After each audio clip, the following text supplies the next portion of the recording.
Are you new to project management and wondering what project objectives are? By the end of this video, I'm going to share with you exactly what they are. And if you stay tuned to the end of this video, I'm also going to share with you on the top reasons why projects fail and what you can do to ensure that that doesn't happen on your project. Hi, if you're new here, welcome. Make sure you subscribe to the best project management and career advice channel coming to you with a new video every Wednesday. Now, if you're as excited as I am to understand what project objectives are, why don't we just get right to it? Project objective definition. Project objectives are specific and measurable and must meet the time, budget, and requirements of quality, really, of a project.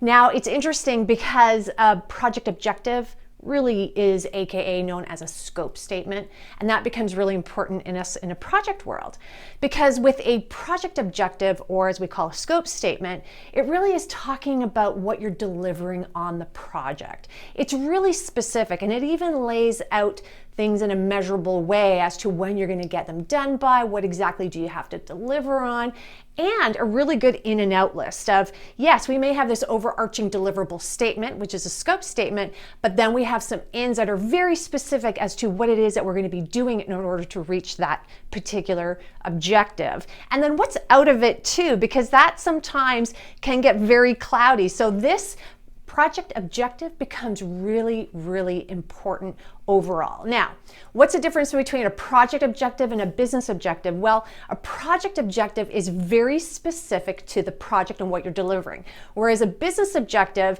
is even more high level, overarching to the strategies and goals of the organization, probably really leading to the overall vision of the organization.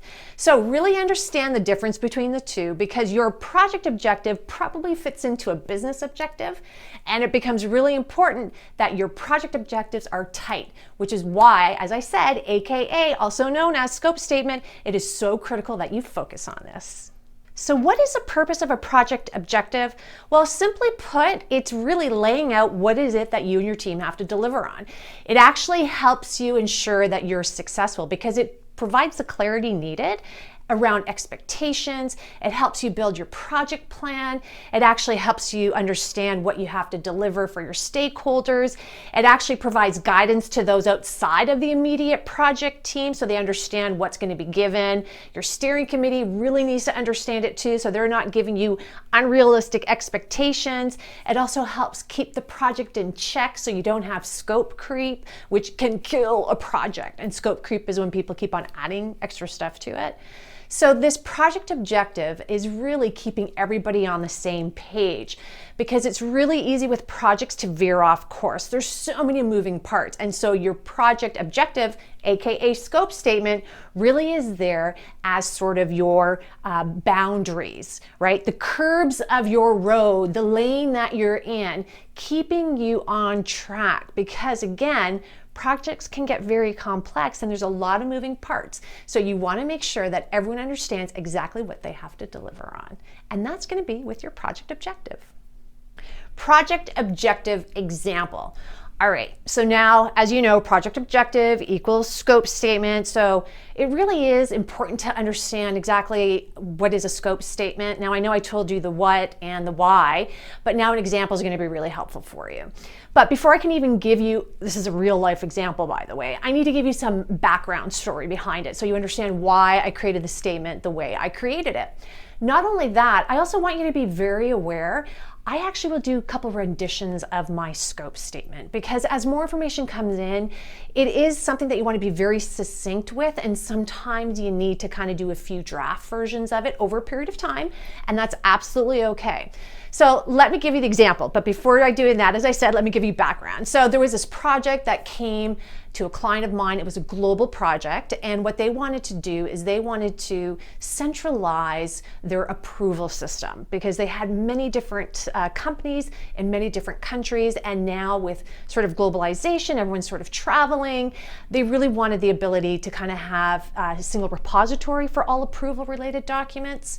They wanted to standardize their approach to approvals, because if you think about it, with artificial intelligence coming really big into the forefront forefront of business, those become really, really important on the electronic end so that you can really be more effective and more efficient. So this was a global initiative, and they were pushing it down to each of the individual organizations in all the separate countries. So what did they have to do? Well, they were going to get rid of their other system, but they didn't have to worry about that because global was going to do it.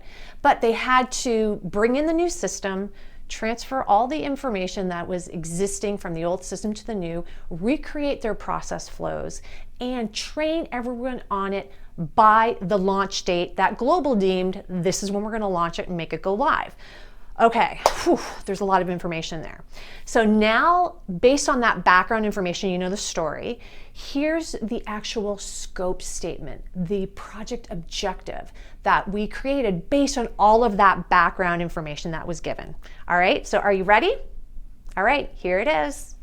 It is to implement the new global approval platform. Approvals are us. I made that up for you. I hope you laugh at it.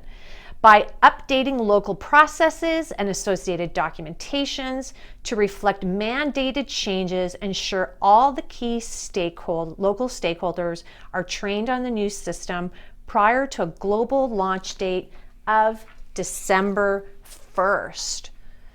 So that was a scope statement. That was a really good way to kind of summarize it. Now take note, I didn't come up with that first try. We actually did a few renditions. But now that statement in itself, with all the ins and outs, because there were very specific things we had to call out, made the project really tight so that when we went in to do all our work, it was a lot easier than trying to guess at what we had to do, or even worse yet, assume what you have to do.